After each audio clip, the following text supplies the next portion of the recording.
Ве поздравувам, браќи и сестри, ви посакувам Божи благослов. Отприлика е 11 часот, кога треба да заврши мојата проповед.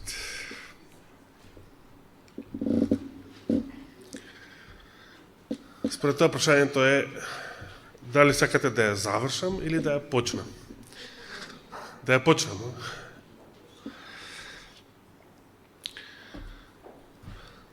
Мијатата сабота зборувавме за повеќе драстични разлики меѓу Стариот и Новиот Завет. Конкретно текстови од посланието до евреите за големите разлики на светилиштето, двете светилишта, небесното за Новиот, земното за Стариот Завет. Големата драстична разлика на свештеничкиот чин помеѓу Стариот и Новиот Завет, чинот Аронов во Стариот Завет и чинот Мелхиседеков во Новиот Завет.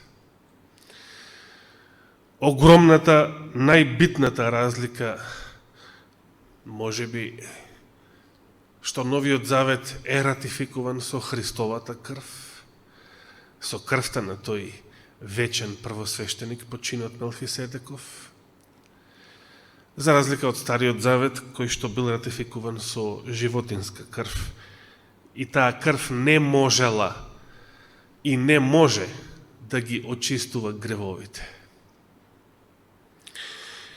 И потоа се вративме на основната разлика, зошто Новиот Завет е наречен подобар завет во однос на Стариот, и тоа е според апостол Павле затоа што е заснован на подобрите, на Божиите ветувања. Пред да продолжиме на таа тема, ме радува што и минатата сабота имаше реакции и дискусии во врска со темата, како и првата сабота пред 2 недели. И тука би сакал да ја одговорам пред сите вас дилемата што ја дискутиравме само со некои, со двајца верници конкретно. Именно кај многу луѓе постои или се јавува природно забуната кој бил овој Мелхиседек, царот Салимски, и што значи тоа дека бил некој без почеток на дните, без крај на неговиот живот, без мајка, татко, предци, воопшто и така натаму. Каков бил овој човек? Кој бил овој човек? Дали воопшто бил човек?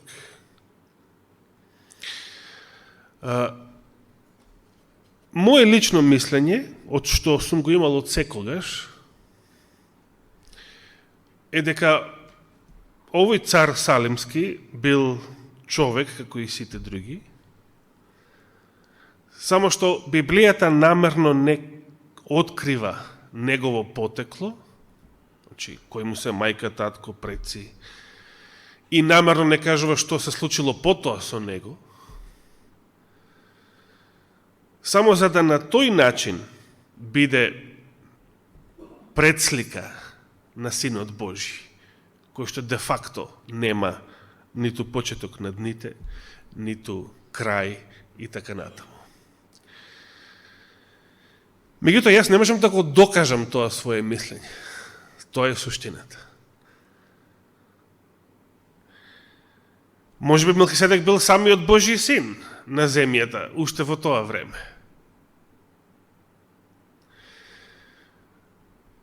Дали можеби бил некој Божи ангел испратен на земјата уште во тоа време? Суштината не е да истражуваме кој бил Мелхиседек или што бил, бидејќи токму тоа што сакаме да го дознаеме повеќе за него, тоа не ни е откриено. И намерно не ни е откриено. Значи, Мелхиседек е намерно споменат во Библијата многу малку, многу штуро и намерно е оставено да биде една ваква мистериозна личност. Зошто? Бидејќи тоа е поентата. Една ваква мистериозна личност е најдобра предслика за првосвещеничката служба на Синот Божи. Значи, не треба да се фокусираме толку на личноста на Мелхиседек, туку на Синот Божи. Бидејќи Синот Божи на вистина, де факто, е од вечноста, е бесмртен, значи вечен првосвещеник, е некој чие што свештенство не преминува на друг и некој кој што е постојано жив за да може да посредува за оние кои му пристапуваат на Бога преку него. А на крајот го поставив прашањето кој бил заветот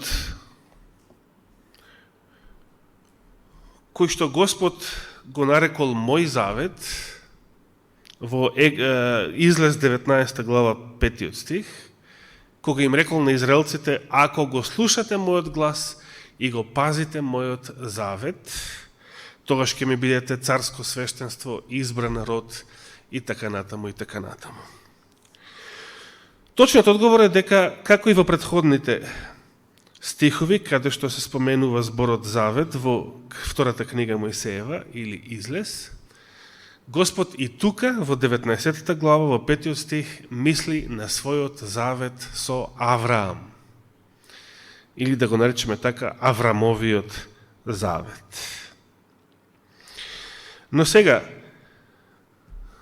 каква е врската помеѓу Аврамовиот завет и новиот завет? Тоа е интересно прашање. Тука малку дискутиравме со брат Зоран минатата сабота и верувам ќе ми дозволи да те цитирам.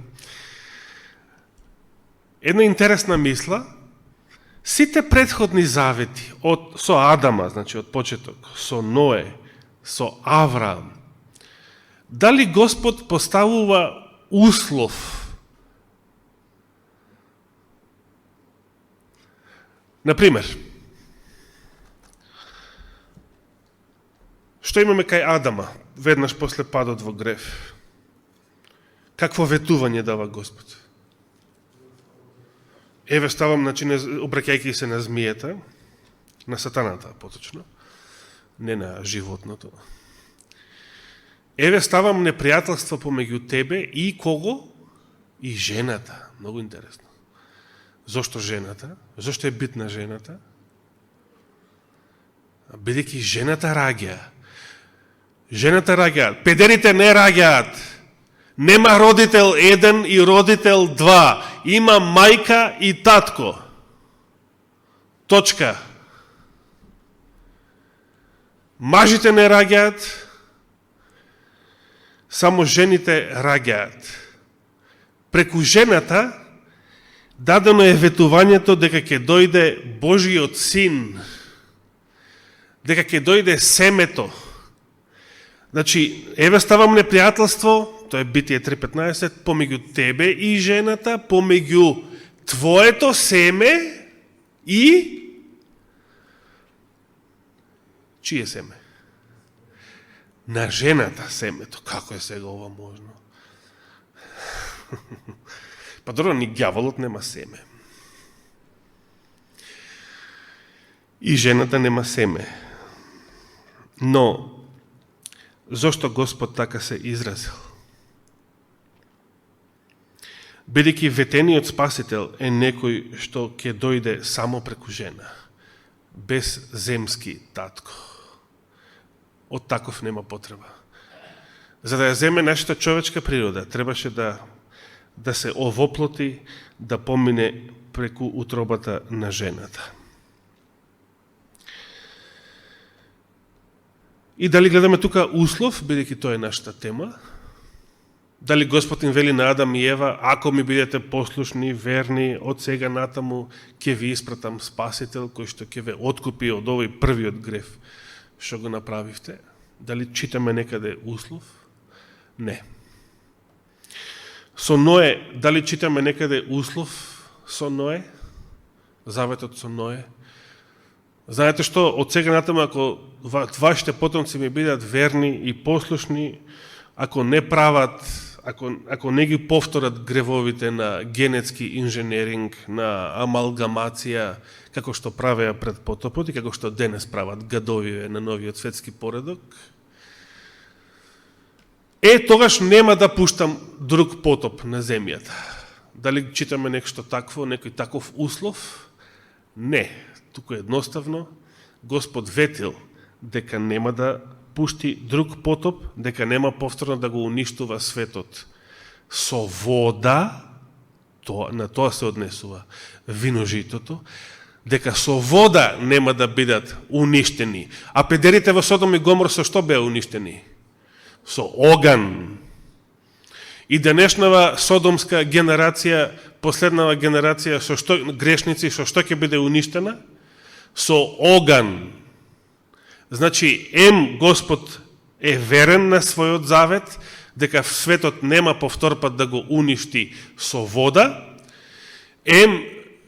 грешниците ќе бидат пак истребени од лицето на земјата.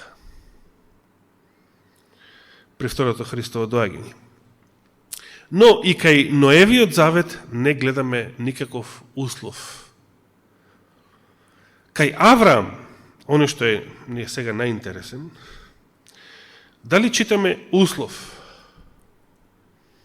Еве, ве предизвикувам, дали некаде наоѓате услов, кога Господ му се обраќа на Авраам?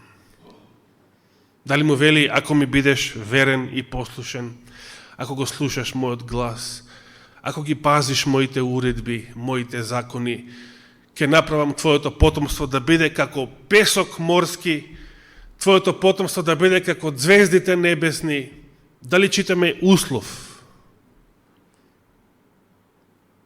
Еве, најдете ми, предизвикувам. Дали во Господовите обраќања кон Авраам или ветување кон Авраам, некаде постои услов ако. Дури кога Сара не поверувала и се насмеала, затоа незиниот син го добил името Јицак, се смее на еврејски. Господ не е рекол, Саро, ако веруваш, ако друг пат не се смееш на Божите ветувања, ќе родиш син, здраво, машко дете, иако на многу стари години. Дали читаме услов? Не. И сега, тоа е многу интересно, никаде не читаме услов. Зошто Господ дури во Излез 19 глава поставува услов? Кој беше тој услов? Ајде да се вратиме тука. Излез 19 глава или втора книга Мојсеева, 19 глава, 5 стих. Па сега, ако, тоа е тоа зборче, ако, што означува услов. Ако го слушате гласот мој и го пазите заветот мој, ќе ми бидете избран народ меѓу сите народи, зашто моја е целата земја. Зошто тука првпат се соочуваме со услов? Изгледа како Бог да го провоцира Стариот Завет. Иако под мојот завет не мисли на Синајскиот, некој што се уште не постоел, сепак, обраќајќи му се на народот, на што туку ослободените робови од робство, тој поставува услов ако. И како одговара народот на тоа? Како реагира народот на ова? Ако? 7 стих вели: потоа Мојсей дојде и ги повика народните старешини и им ги изложи сите овие зборови што му ги заповеда Господ. 8 стих. И сиот народ одговори еднодушно и рече. Што? Се што рекол Господ ќе направиме. Видите, многу проста реченица. Многу просто и едноставно. Се што рекол Господ ќе направиме. А што проучувавме во библиската полка?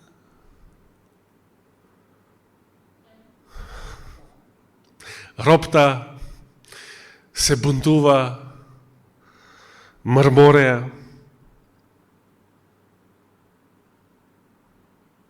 Што ни покажува се за тоа? Овие зборови, ова едноставна реченица од 8 стих представува Стариот Завет, човечкото ветување. Колку вреди човечкото ветување?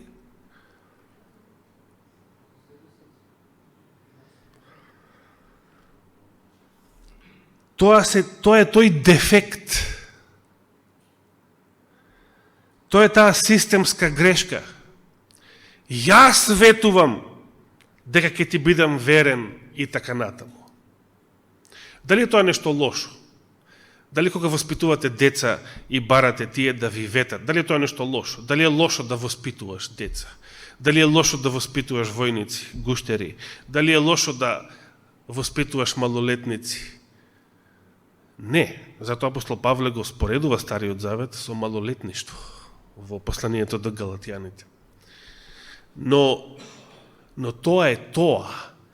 Стариот Завет е секогаш потребен за луѓе, за народ, со кој што не може поинаку, чии што срца не се спремни на еден повисок однос, повисоко ниво на однос со нивниот Бог. Како што е потребно да воспитуваш деца, а не да ти пораснат невоспитани, така бил потребен Стариот Завет. Затоа што со бивши робови не можело поинаку. Не можело поинаку. Со грешници, кои што не ни сваќаат дека имаат грешна природа и дека единствено што можат да прават е греф, без оглед на своите ветувања, и да се заколнат и искрено да мислат, да сакаат да бидат верни, само со своји сили нема да можат. Ќе завршат како апостол Павле, кој што воздивнал во Римјаните 7 глава. Проклет, несреќен човек сум јас, кој ќе ме избави од ова смртно тело. Зошто воздивнал? Затоа што искрено сакал да го држи Божиот закон, искрено сакал, значи не бил лицемер како другите фарисеи. Овој млад рабин Саул искрено сакал да му служи на Бога. Но сватил нешто. Што сватил? Дека со своите човечки сили, она што законот го бара, тој свет, праведен и добар закон, не може да го исполни со своите човечки сили. Бидејќи во своите органи, вели, во своето тело, наоѓам друг закон. Мојот природен закон внатре во моето тело се противи на Божиот закон. И јас сакам да терам по свое. И кога искрено сакам да му служам на Бога, значи сакам да му служам на Бога, но не тоа што го сакам да му служам на Бога, туку простапувам и правам како? Како што не сакам. Зошто? Бидејќи во мене, тоест во моето тело, вели, не живее ништо добро. Гревот што живее во мене, тој ме тера да постапувам поинаку. Тоа е тоа што апостол Павле го сватил. Пред да стане христијанин, сватил дека грешник, обичен грешник, не може да го исполни Божиот закон. Дека Божиот закон може само да го осуди, не може да го оправда грешникот.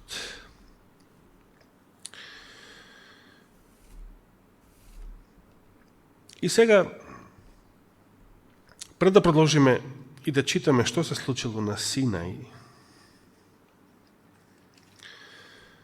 би сакал да се вратиме малку повторно во Битие, да не го напуштиме толку бргу Авраам.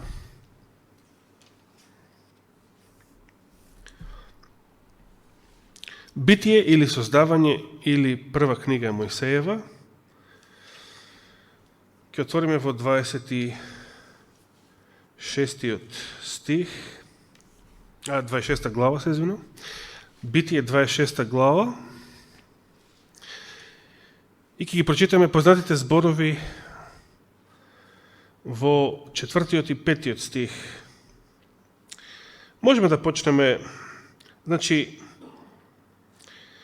ова е сега Господовото ветување на Аврамовиот син Исак.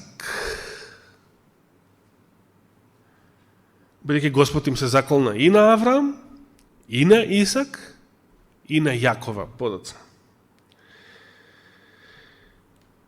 И сега, кога Исак сакал да отиде во Египет, за таму да се храни додека трае глад во Палестина, во ветената земја, вториот стих од 26 глава вели: му се јави Господ, значи на Исак, и рече: не оди во Египет, туку живеј во земјата која ќе ти ја покажам.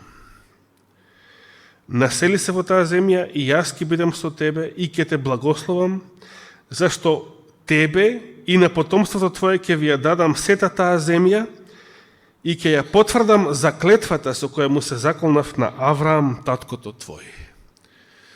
Еве го сега Божиот завет кон Исак. Дали тука гледаме некој услов? Ако бидеш послушен, ако. Не, ниту еден услов. Директно Божјо ветување. 4 стих: и ќе го умножам потомството твое како звездите на небото. И ќе му ја дадам на потомството твое сета таа земја и ќе се благословат преку потомството твое сите земни народи, поточно преку семето твое, семето. И сега 5 стих. Зошто сето тоа? Бидејќи Авраам го послуша гласот мој и се покоруваше на заповедите мои, на наредбите мои и на законите мои. Много интересно. Дали некаде во Битие читате Господ да му заповеда на Авраам закони, цел список на закони и уредби, како што тоа го прави на Синај за израелскиот народ? Не. Дали дури 10 заповеди ги читаме некаде во Битие, во првата книга Мојсеева, со Авраам, Исак и Јаков? Не.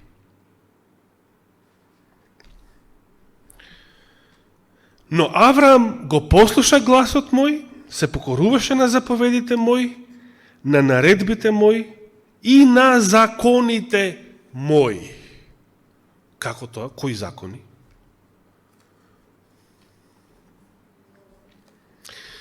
Да се подсетиме во најавата за Новиот Завет преку Еремија 31 и 32 до 34 таму. Господ Новиот Завет го представи како нешто што е различно од Стариот, односно од Синајскиот. Значи, најави Нов Завет, но не таков како кој? како заветот што го случил со израелците на Синај. Значи, новиот завет беше најавен како нешто што е различно од првиот завет, а првиот завет е заветот на Синај.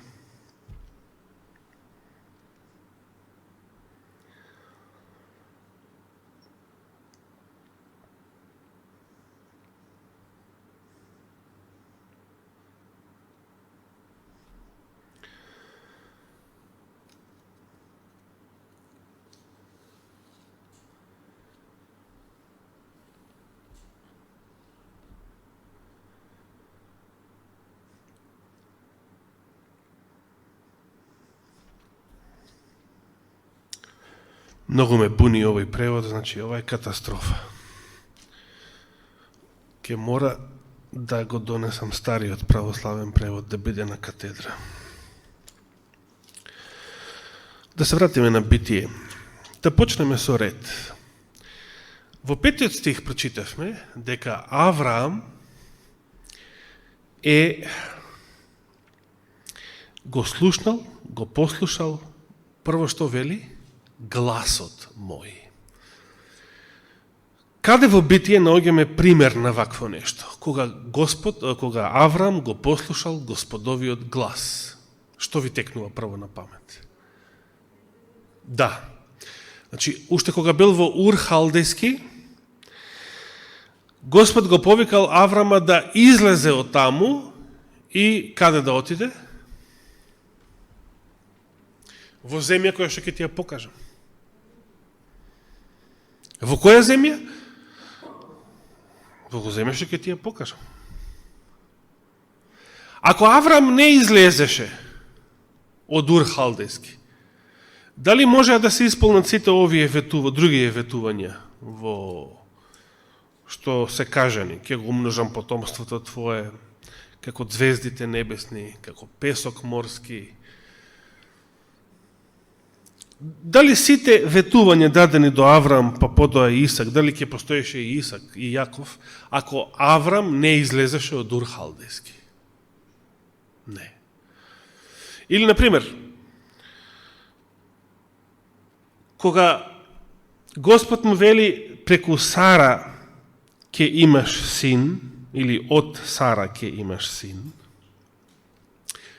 дали ќе се исполнеше Божјето ветување до Аврам, дали и до Исак и Јаков, дали ќе постоje тие другите? Ако Аврам речеше, ајде од Сара сина, кај може на стари години ние да направиме син? И со такво свое неверство одлучеше, ајде, пакувај се Саро и сите слуги и цело домакинство, идеме назад во Харан, па ако и таму не ни иде, нека се вратиме и во Ур, ако треба, во цивилизацијата. Но ако Аврам беше таков, немаше ни да искочи од Ур.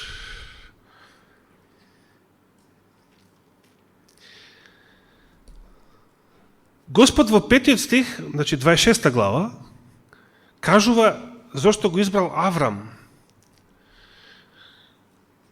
Не само заради тие причини, но Аврам го послуша гласот мој.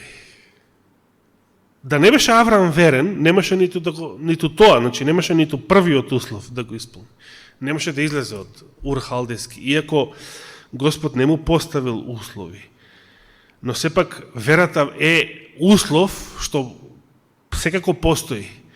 Неопходен услов меѓу редови, бидејќи ако не веруваш во Божиото Слово, во Божиот глас, тогаш нема да го исполниш. Ако Аврам не веруваше, немаше ни да излезе од Ур Халдејски. Што вели понатаму? Го послуша Аврам гласот мој. Што друго послушал? Како? Тоа е на крај законите. Заповедите. Што вели второто? Уредбите. Заповедите.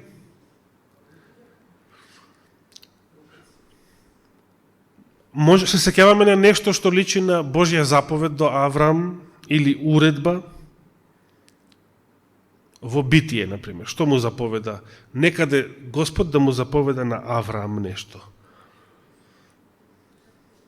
Како? Да, видите, ова е многу битно. Господ му заповеда на Авраам што да направи? Да го жртвува својот син, значи синот на ветувањето да го жртвува, Исак. И што направил Авраам? Дали гледате Авраам некаде да ропта? Ајде бе, напуштив цивилизација, станав селјак. Ајде, на стари години ни беше ветен син. Ајде, бидна и тоа. И се треба да го заколам овој свој син.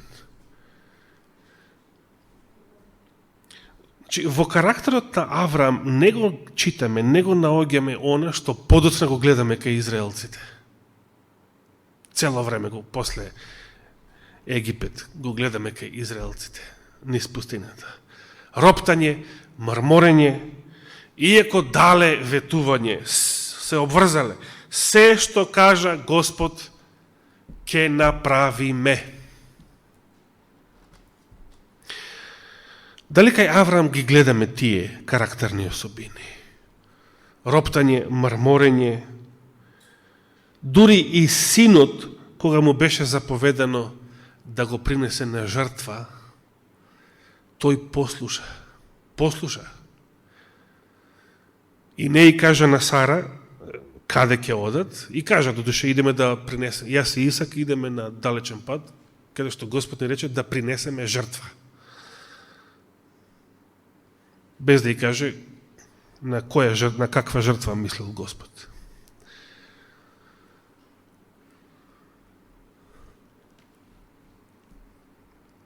Се разбира, мајка е во прашање.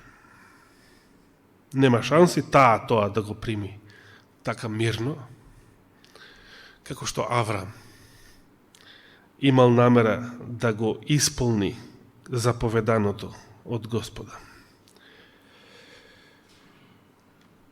И може да речеме, самото обрезание како знак на заветот е една уредба која што му била заповедана на Авраам, да се врши постојано во неговото семејство и сите наредни генерации.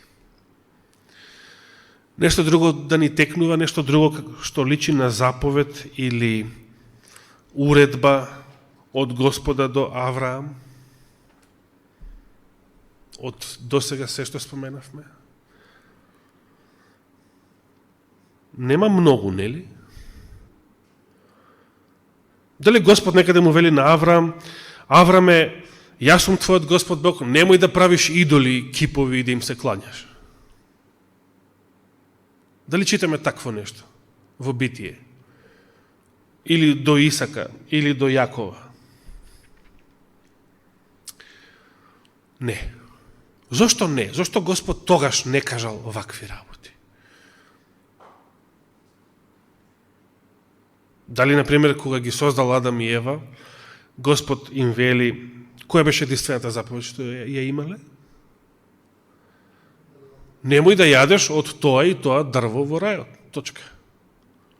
А зашто, например, не читаме ваква заповед? Адаме, немој никогаш да ја тепаш својата жена. Немој никогаш шлаканица да ја удриш. Имало потреба од такви закони? Имало ли потреба од такво нешто? Не. Зошто немало потреба?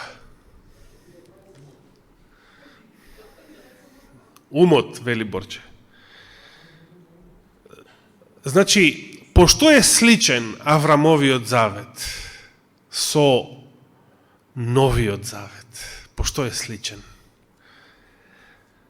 Значи, за глас наоѓаме пример, за уредба наоѓаме пример во Битие од Господа до Авраама. За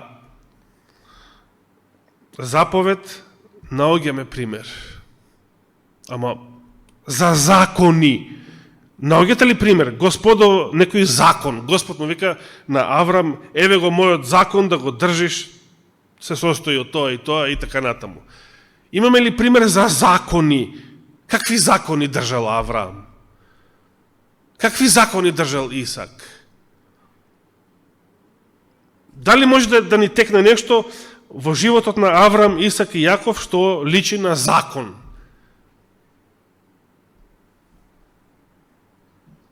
Дали Господ им заповедал некој закон што треба да го држат? Ни текнува нешто такво? Баш ме интересира, дали постои нешто? Бидејќи истиот Господ вели дека Аврам, помеѓу другото, ги држеше и законите мои. Кои закони? Па не читаме некаде закони. Кога биле објавени тие закони? Токму така, точниот одговор е немало потреба да бидат објавени. Зошто немало потреба да бидат објавени? Затоа што Божите закони биле врежани во срцето, во мислите. Луѓето биле создадени така, со Божиот морален закон внатре во нивните души, програмиран во нивната совест. Затоа нема потреба да му се речело на Адам, немој да ја удриш ниту шлаканица на својата жена, бидејќи тој тоа никогаш не би го направил. Би било навреда за него некој да му каже таков закон.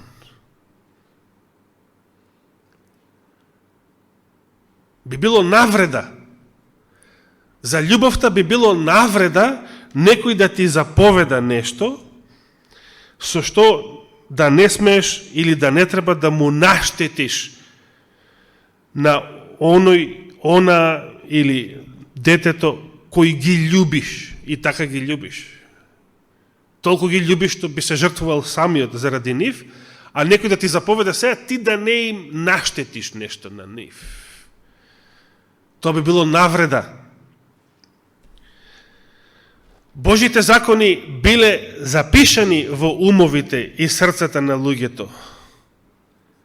Но како гревот се намножувал во историјата на човештвото, така што срцето, совеста, моралот на луѓето се повеќе и повеќе се расипувал, дури и после потопот, повторно, тој надолен процес на деградација, на расипување на човештвото, и дошло време кога човештвото било толку расипано,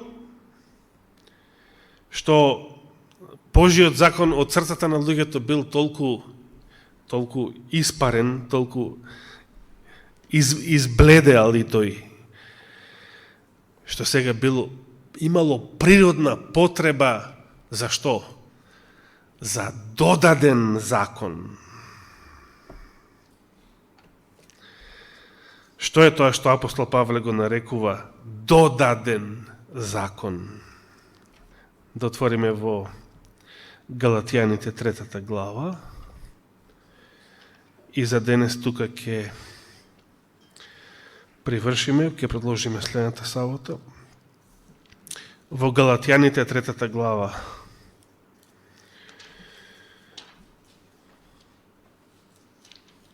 Павле вели дека Божието ветување дадено до Авраам не можело да биде укинато или обезвредено, обесилено со законот, кој што дошол 430 години подоцна. Така што првобитното ветување, значи Божиот завет до Авраам, да изгуби ефект, да нема ефект. Да ги прочитаме уште еднаш тие зборови. Галатјаните 3 глава. Ќе почнеме од 15 стих. Браќа, зборувам како човек, и утврдениот човечки завет никој веќе не го растура, ниту му додава нешто. Логично, нели? Значи, ако случите договор пред нотар, или тестамент, или и сето тоа се верификува, се запечати, може ли отпослед да му се додава нешто?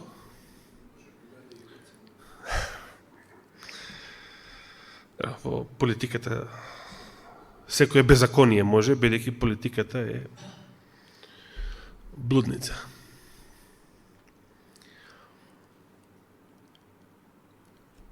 Продолжуваме 16 стих. Но ветувањата, значи Божите, не човечките, но ветувањата му беа дадени на Авраам и на семето негово. И се вели, не е речено на семињата како за многу, туку на едно и на семето твое, кој е Христос. 17 стих. Ова сакам да го кажам. Заветот што Бог го даде, на кој завет мисли? Кон Авраам. Заветот што Бог го даде не може да биде обезвреден од законот кој е настанат, вели овој превод, 430 години подоцна, така што ветувањето да ја изгуби својата сила или да го изгуби ефектот. Значи, Господ на Авраам, видовме, му дал безусловно ветување. На Исак му дал безусловно ветување. Меѓутоа, доаѓа законот на Синај, кој што и пред да биде даден, значи, се што Господ им ветил на израелците, било под услов. Ако го слушате гласот мој, го пазите заветот мој, ако го одржите законот мој, ако. Дали тоа ако на Синај може да го поништи ефектот на Божите безусловни ветувања дадени до Авраам, Исак и Јаков?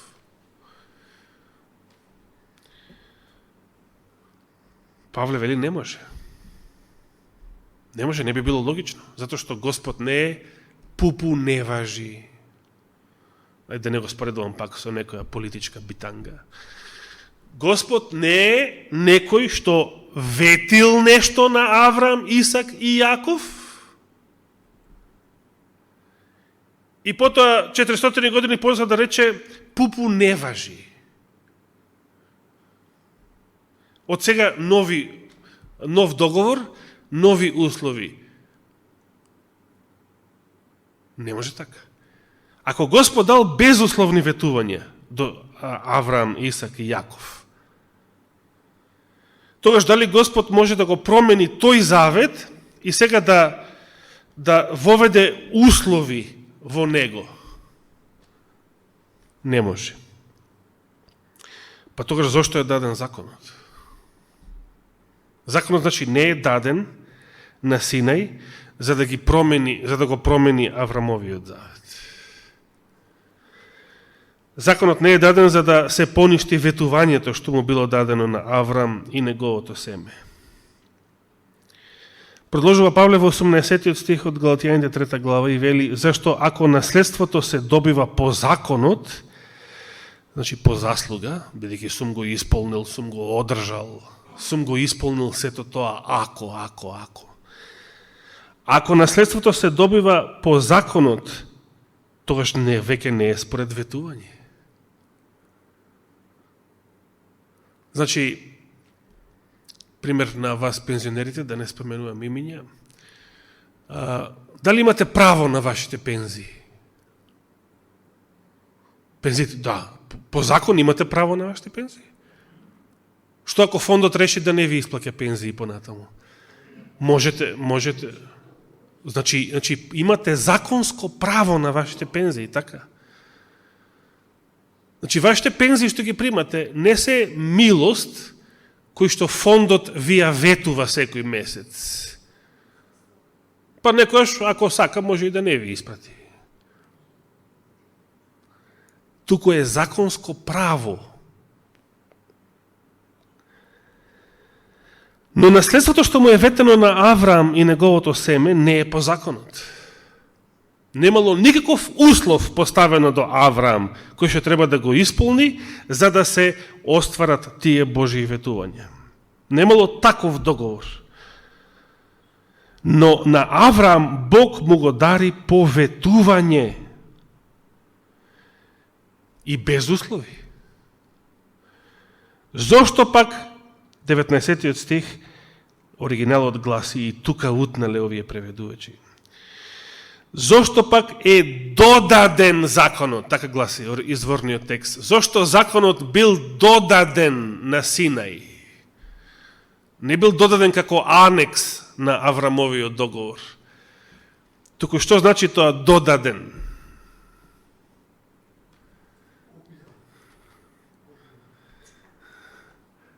Аврам, иако никаде не читаме закони заповедани на него, или на Исак, или на Јаков, се вели дека Аврам ги држал, ги исполнувал Божиите закони. Кај биле тие закони?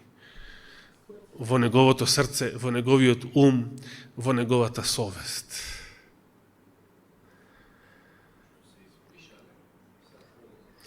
Тогаш кога од совеста на луѓето избледеа сите овие работи, кога луѓето се расипаа, тогаш се јави природна потреба за што? За ваков завет како на Синај. Со громови, молњи, запалена гора.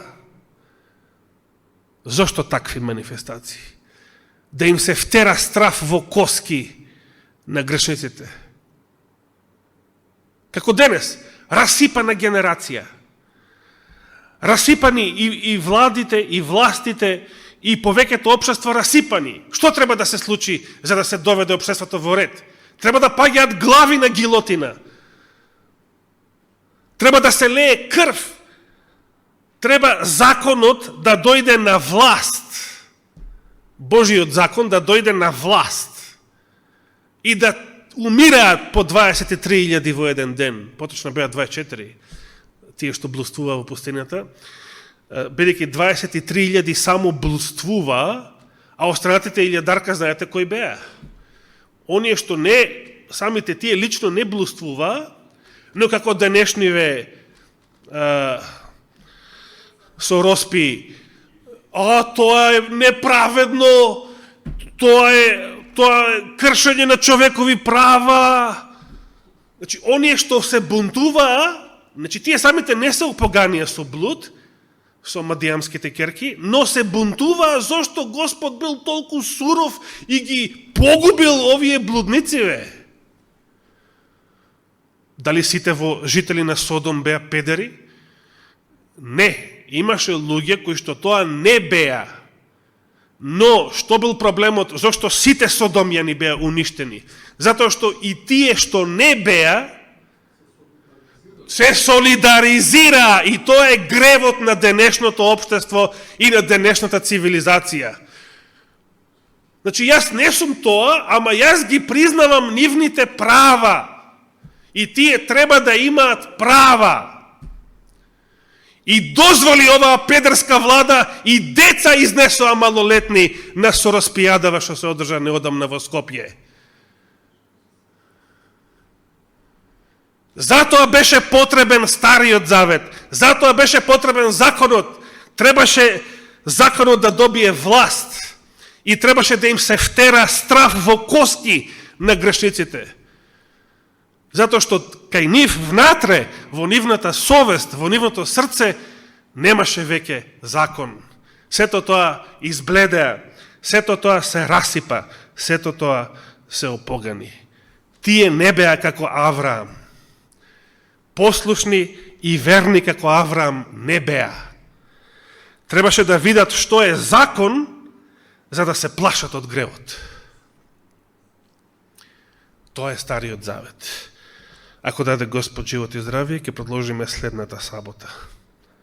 Нека му е фала и слава. Амин.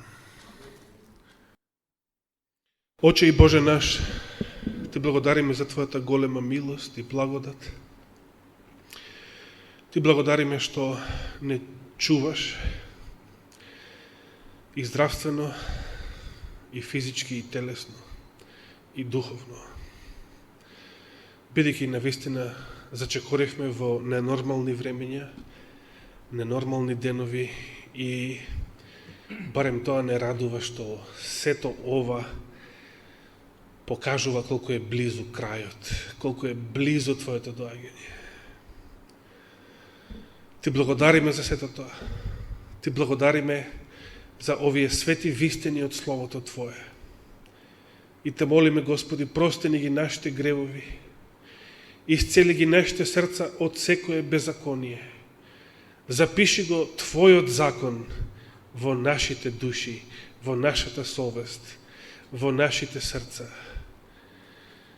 Како што си ги запишал кај Твоите верни патриарси, пророци, апостоли и сведоци низ историјата.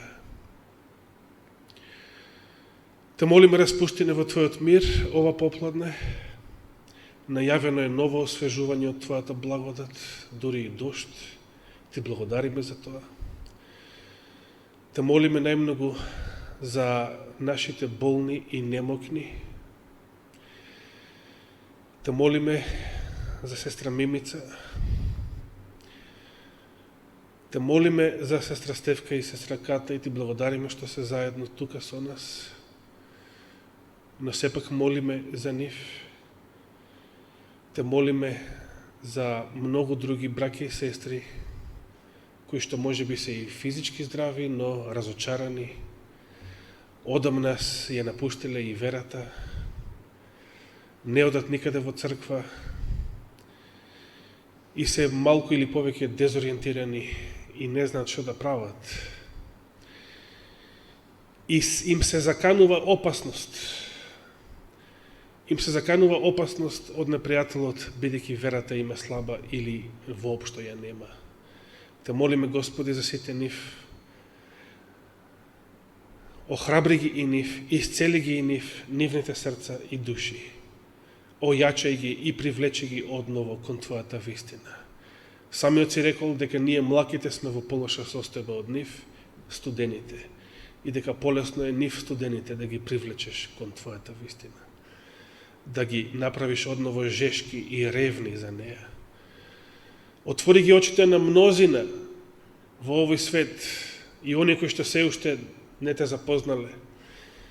На мнозина идни верници, кои што допрва треба да се каат, да се спасат, да бидат оправдани со Христовата крв. Нека сите овие настани ги отворат очите на мнозина заспани, да сватат во кое време живеат и дека Твоите судови и Твоето доаѓање се ближат. Сето ова те молиме и сето ова ти благодариме, Господи, во името Христово. Амин.